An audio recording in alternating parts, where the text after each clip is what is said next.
আসসালামু আলাইকুম। শুনছেন হুমায়ুন আহমেদ রচিত উপন্যাস তোমাকে। আজ প্রথম পর্ব। নীলু বয়সে আমার চেয়ে 11 মিনিটের বড়। তার জন্মের 11 মিনিট পর আমার জন্ম হয় এবং দারুণ একটা হইচই শুরু হয়। ডাক্তার শমশের আলী অবাক হয়ে চেঁচিয়ে ওঠেন, আরে যমজ বাচ্চা দেখি। ঠিক তখন ইলেকট্রিসিটি চলে গিয়ে চারদিকে অন্ধকার হয়ে যায়। আমরা দুই বোন গলা ফাটিয়ে চিৎকার করতে থাকি। ডাক্তার শমশের আলী হারিকেনের জন্য চেঁচাতে থাকেন। আমার নানিজান ছুটে ঘর থেকে বেরোতে গিয়ে পানির একটা গামলা উল্টে ফেলেন। আমার জন্মের সময় চারদিক অন্ধকার হয়ে গিয়েছিল বলে বাবা আমার নাম রাখেন রাত্রি। নীলু জন্মের পরপর খুব কাঁদছিল, তাই তার নাম কান্না। এইসব কাব্যিক নাম অবশ্য টিকল না। একজন হলো নীলু, তার সাথে মিল রেখে আমি হলাম বিলু। তার 4 বছর পর আমাদের 3 নম্বর বোনটি হলো। মিল দিয়ে নাম রাখলে শুধু মেয়েই হতে হবে, এই জন্য তার নাম হলো সেতারা। নীলু, বিলু এবং সেতারা। বাবার রাখার নাম না টিকলেও বাবা কিন্তু হাল ছাড়লেন না। সুযোগ পেলেই চেঁচিয়ে ডাকতেন, কোথায় আমার বড় বেটি কান্না, কোথায় আমার মেজ বেটি রাত্রি। জন্মদিনে বই উপহার দেবার সময় বইয়ের 2য় পৃষ্ঠায় গোটা গোটা হরফে লিখতেন, মামুনি রাত্রিকে ভালোবাসার সহিত দিলাম, কিংবা মামুনি কান্নাকে পরম আদরের সহিত দেয়া হইল। বইয়ের সঙ্গে সবসময় একটা করে তার স্বরচিত কবিতা থাকত। সে কবিতা তিনি তার প্রেস থেকে ছাপিয়ে ফ্রেম করে বাঁধিয়ে আনতেন।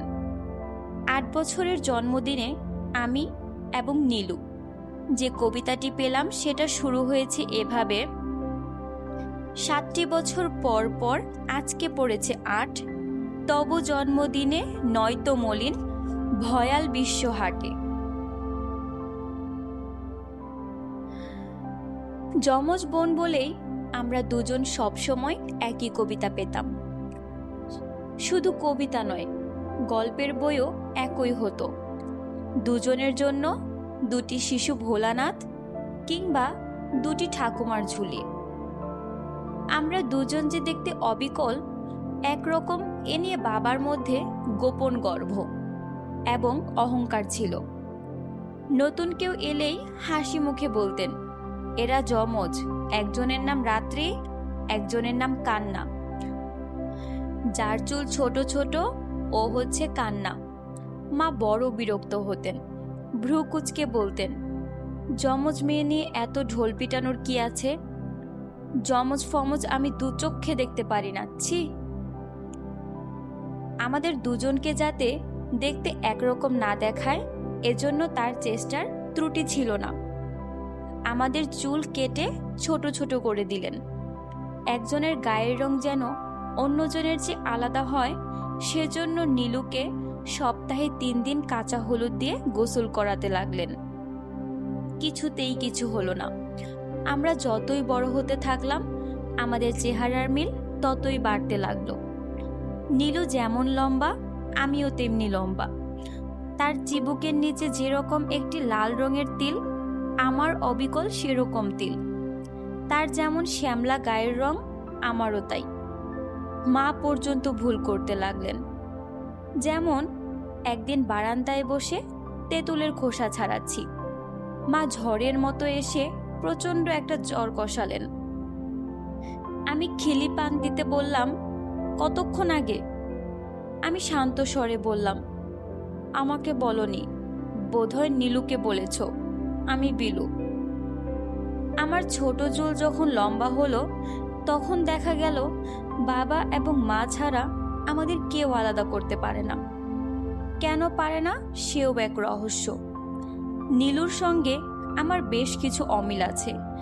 যেমন নীলুর নাক একটুখানি চাপা, ওর চোখ দুটি একটুখানি ওপরের দিকে ওঠানো, তবুও দোতলার নজমুল চাচা আমাদের দুই বোনকে যখনই দেখে তখনই বলে, কে কোনজন, কে কোনজন।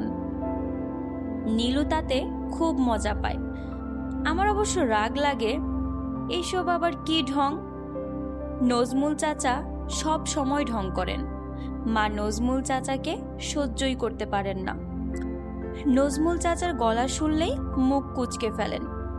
ভার কোথাকার, সব সময় ভাড়ামি। আমাদের নিয়ে সবচেয়ে বেশি ভাড়ামি করেন অবশ্য আমার বড় মামা। দিনাজপুর থেকে বেড়াতে এলেই মহা উৎসাহে আমাদের দুজনকে সামনে বসিয়ে উঁচু গলায় বলেন, দেখা যাক আমি নীলু বিলুকে আলাদা করতে পারি কিনা।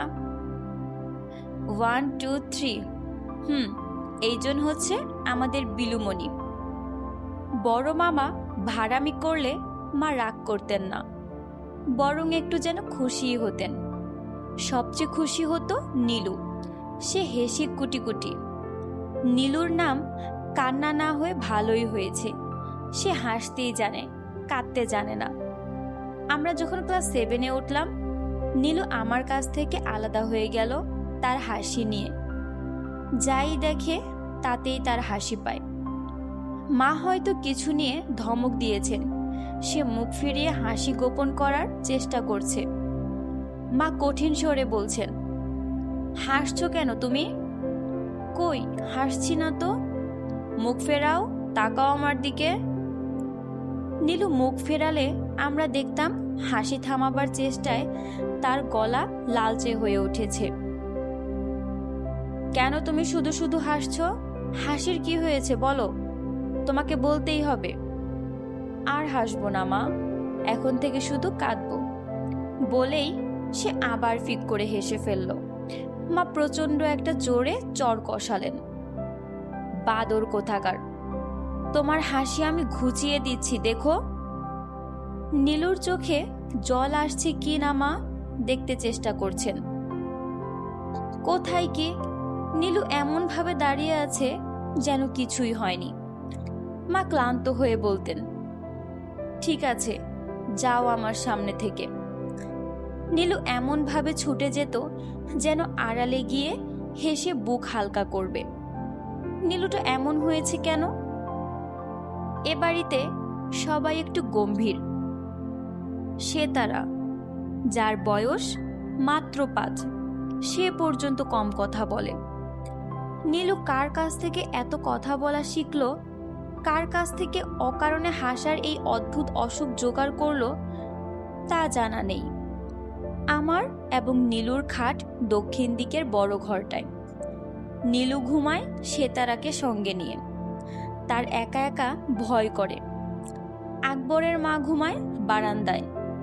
আমরা ডাকাডাকি করলে তার উঠে আসার কথা। সে একবার ঘুমালে নিশ্চিত সারা রাত 1 সেকেন্ডের জন্য জাগবে না। এমনিতে অবশ্যই বলবে, বোন আমার সজাগ ঘুম, একটু শব্দ হলেই চোখ খোলা। আকবরের মা কোনো কাজই ঠিকমতো করতে পারে না, প্রচুর মিথ্যা কথা বলে। অনেকবার তাকে বিদায় দেওয়ার চেষ্টা করা হয়েছে, লাভ হয়নি কিছু। সে ঘাড় বাঁকিয়ে বলেছে, যাইতাম না। দেহি কেমনে বিদায় দেয়, তামাশা না, এই বুড়ো বয়সে যাইতাম কই। আকবরের মা রাতে ভাত টাত খেয়ে ঘুমাতে এসে জিজ্ঞেস করে, কই গো মাইয়ারা, ভূতের কি শুনতে চাও? নীলু ভীতু, সে শুনবে না, কিন্তু যেহেতু আমি শুনি কাজেই তাকেও শুনতে হয়। আকবরের বাপের গপ্পটা কই? শৈলের মধ্যে রোম খাড়া হইয়া যায়, বুঝছো নি মাইয়ারা। শীতের সময় খুব জার। আকবরের বাপের মাছ মারতে যাওয়ানের কথা আমারে কইল, তামুক দে। নীলু গল্পের মাঝখানে জিজ্ঞেস করে, তুই করে বলতো? তা ঠিক, গরিব মানুষের কথাবার্তা তুই তোকারি দিয়েই। আকবরের মার ভাষা ঠিক বোঝা না গেলেও গল্প ধরতে কোনো অসুবিধা হয় না। সব গল্পের শেষে আকবরের বাবা, যার সাহসের কোনো সীমা নেই। একটা ভূতের গলা সাপটে ধরে কুমড়ো গড়াগড়ি করবে এবং সবশেষে ভূতটা জঙ্গল ভেঙে ছুটে যাবে। যাবার সময় বলবে, এইবার সাইরা দিলাম, বুঝছস, জানে বাসলি। গল্প শেষ হলেই নীলু বলবে, ধুর, ভূত আবার আছে নাকি? আকবরের মা চোখ কপালে তুলে বলবে, এইটা কেমন বেকুবের মতো কথা কইলা? দেশ ভর্তি ভূত পেত। আমাদের সাথে একবার যাইও, আমরা নীলগঞ্জের বাড়িতে নিজের চোখে ভূত দেখবা। আকবরের মা শুধু যে আমাদের ভূতের গল্প শোনাবার চেষ্টা করে তাই না, মাকেও শোনাতে চেষ্টা করে। সুযোগ পেলেই একটা গল্প টেনে আনতে চায়। বুঝছেন আম্মা, একবার হইল কি? মা এক ধমক দিয়ে থামিয়ে দেন। আজে বাজে গল্প মা একেবারেই সহ্য করতে পারেন না। শুধু আকবরের মা নয়, বাবাকেও এমনিভাবে থামানো হয়। যা বলতে চাও সরাসরি বলতে পারো না? এত ফেনাও কেন? ফেনাই নাকি? হ্যাঁ, ফেনাও, বেশি রকম ফেনাও। যা বলার তা সহজভাবে বলতে পারা উচিত। ও, রাগ করলে নাকি আবার? না, আমি এত সহজে রাগ করি না। বাবার এই কথাটি খুব সত্যি। বাবা রাগ করতে পারে না। নীলুর ধারণা, বাবা মোটা বলেই রাগ করতে জানেন না। মোটা মানুষদের এই একটা বড় অসুবিধে। কথাটা হয়তো সত্যি। আমাদের স্কুলের মোটা আপাগুলিকে কিছুতেই রাগানো যায় না, আর চিকনা আপাগুলি কারণ ছাড়াই চিরবির করে। আমাদের মা নিজেও রোগা বলেই বোধহয় তার রাগ বেশি। তিনি রাগেন না শুধু আমাদের প্রেসের ম্যানেজারের সঙ্গে, তার নাম প্রণব বসু। এর অনেক রকম গুণ আছে। চমৎকার গান গাইতে পারেন, চমৎকার গল্প করতে পারেন, তার চেয়ে বড় কথা চমৎকার রসিকতা করতে পারেন, এবং রসিকতাগুলি করেন গম্ভীর মুখে। যেমন একদিন নীলুকে বললেন, এই নীলু, কাল কি হয়েছে জানিস? না তো, কি হয়েছে? উচ্চাঙ্গ সঙ্গীতের যে ওস্তাদ আছেন মুন্সি মীর আলী, তিনি কাল জিলা স্কুলের মাঠে রাগ জয় জয়ন্তী গিয়ে 2টি মেডেল পেয়েছেন। একটা বড় মেডেল, একটা ছোট মেডেল। ছোটটা পেয়েছেন গান গাওয়ার জন্য, আর বড়টা পেয়েছেন গান থামানোর জন্য। প্রণব বাবুকে আমরা ডাকি ম্যানেজার কাকু, মা ডাকেন ম্যানেজার, বাবা ডাকেন বস। ভালো কিছু রান্না টান্না হলে বাবা বলবে, দেখি বসকে একটা খবর দাও তো, খাওয়া দাওয়ার পর একটু গান বাজনা হবে। ম্যানেজার কাকু অবশ্য সহজে গান বাজনা করে না, তবে যদি ধরে বেঁধে একবার বসানো যায় তখন গান চলে গভীর রাত পর্যন্ত। আমরা অবশ্য এত রাত পর্যন্ত থাকতে পারি না। ধমক দিয়ে মা আমাদের নিচে পাঠিয়ে দেন। তবে অনেক রাত পর্যন্ত আমরা জেগে থেকে গান শুনি। আমার নিজের গান শেখার খুবই শখ। মাকে বেশ কয়েকবার বলাতে মা ম্যানেজার কাকুকে বলেছেন, ওদের একটু গান শেখান না। ম্যানেজার কাকু গম্ভীর গলায় বললেন, বৌদি, ওদের বয়স কম। কম বয়স থেকেই তো শুনেছি গান বাজনা শুরু করতে হয়। সঙ্গীতের জন্য মমতা ছাড়া কিছুই হয় না। সেই মমতাটা অল্প বয়সে হয় না। আপনি যদি শিখতে চান শেখাতে পারি। রক্ষা করো, এই বয়সে আর আ করতে পারবো না। ম্যানেজার কাকুকে একমাত্র নীলু ছাড়া আমরা সবাই বেশ পছন্দ করি। নীলু যদিও ম্যানেজার কাকুর রসিকতায় সবচেয়ে উঁচু গলায় হাসে এবং আড়ালে বলে, আমার ম্যানেজার কাকুকে ভালো লাগে না। কেন? ভালো না লাগার কি আছে? আছে কিছু একটা, আমি জানি নাকি। নীলু মাঝে মাঝে এলোমেলো কথাবার্তা বলে এবং সেগুলি সত্যি হয়ে যায়। সে তারা যেদিন সিঁড়ি থেকে পড়ে গিয়ে পা ভেঙে ফেলেছে, সেদিন সকালবেলাতেই নীলু বলেছে, আমি রাতে স্বপ্ন দেখেছি সেতারা খাট থেকে পড়ে গিয়ে পা ভেঙে ফেলেছে।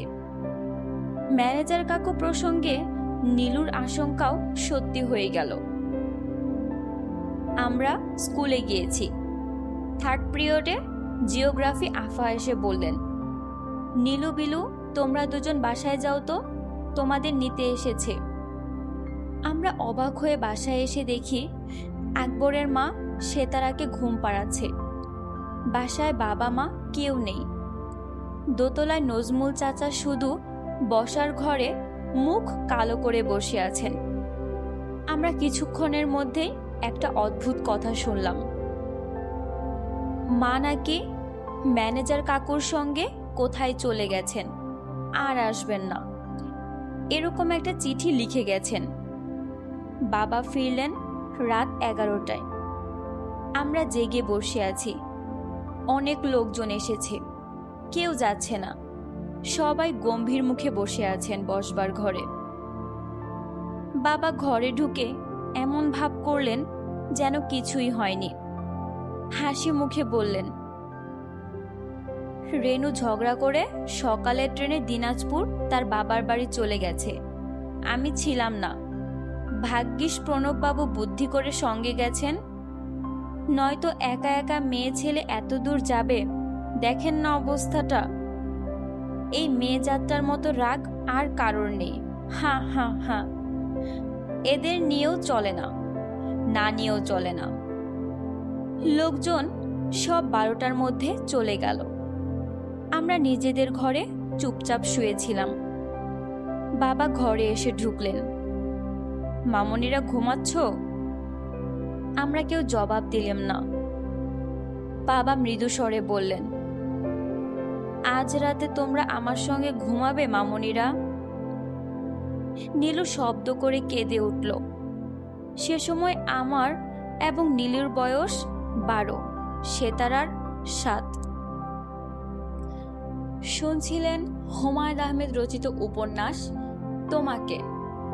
উপন্যাসের বাকি অংশ শুনতে চ্যানেলটিকে সাবস্ক্রাইব করে পাশে থাকুন। ধন্যবাদ। আসসালামু আলাইকুম।